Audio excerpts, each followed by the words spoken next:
And so I call quickly. I call media pastor. I said, tell them they should have it on the distance. Then when I told him, he said, shh. So, I said, what is that?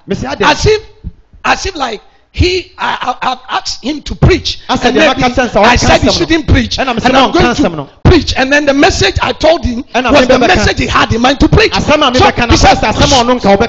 I asked myself, what is happening to President? Oh, listen. Today, Mandu anda satora rakito shan mande loki bashondo rabalita kato.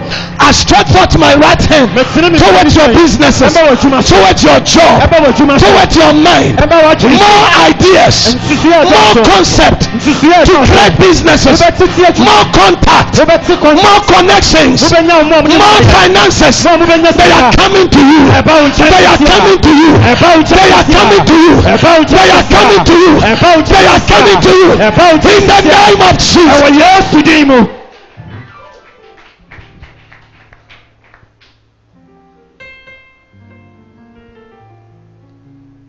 So shall it be. I said, so shall it be. Whether we own this nation. Are you here? This nation is on our shoulders. Are you here? Government cannot help anybody. But you, the church, you can help everybody. Are you here? Somebody say, I will help everybody.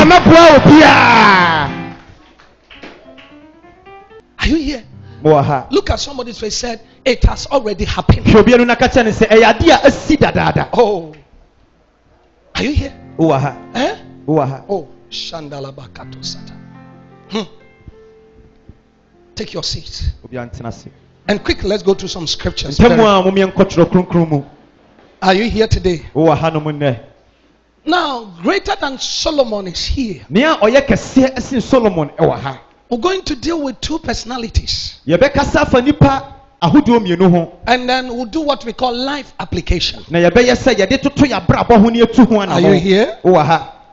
I said we're going to deal with two what? Personalities. And then we'll do what we call life application.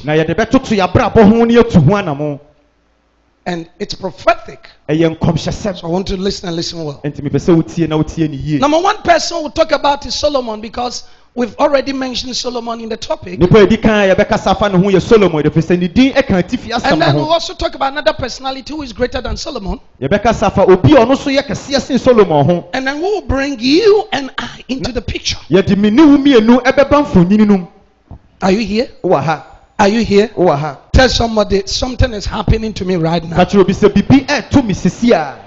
Some of you have jobs. But before we finish this message, your job will change to be your work. There's difference between job and work. We'll get there. Like, let's say, Minister, what's your name? Minister Ansa has his MBA, has his certificate, and he's believing for a job that's suited to that certificate. Okay? Are you here? Okay. And now she's still working. So what he's doing right now is not his work. It's his job. Your work is when you have something that is in line with what you have learned.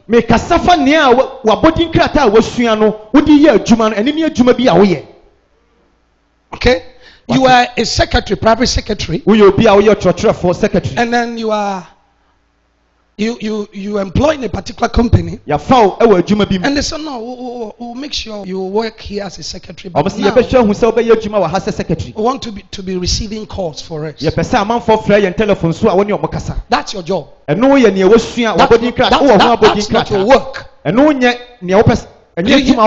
So, after this series, some of you will be catapulted from the place of having jobs to work Say yes. And some of you who are working, promotion is coming. I said promotion is coming. And some of you have promotions and are working. Get ready for concept ideas to create businesses. That aiming is too small.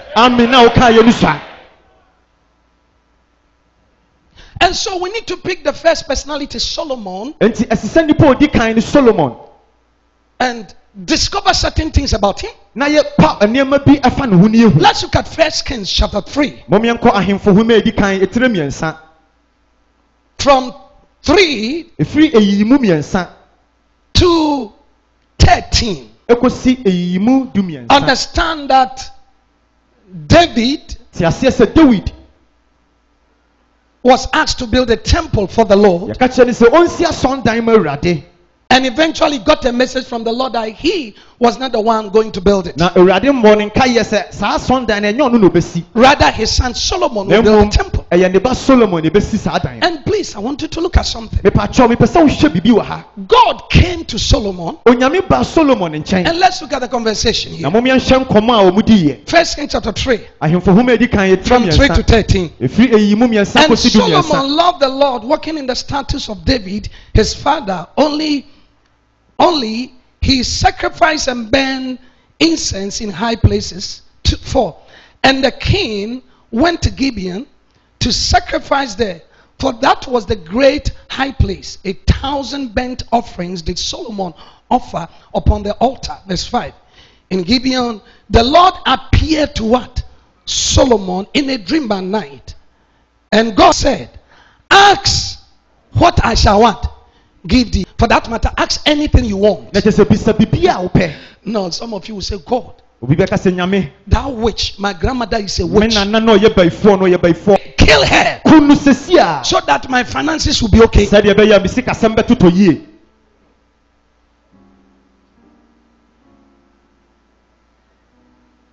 Someone will say, oh God, give me money. Oh, give me the whole world. But the wisest man on earth at that time, look at it.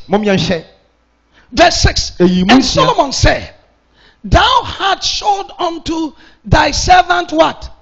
David my father great mercy, according as he walked before thee in truth and in righteousness and in uprightness of heart with thee. And thou hast kept for him this great what? Kindness, that thou hast given him as a son to sit on his throne, as it was what? This day, or as it is this day. 7. And now, O Lord, my God, thou hast made thy servant king instead of what? David my father. Say mercy. Say grace. And I am but a little child. I know not how to go out or what? Or what? Come in.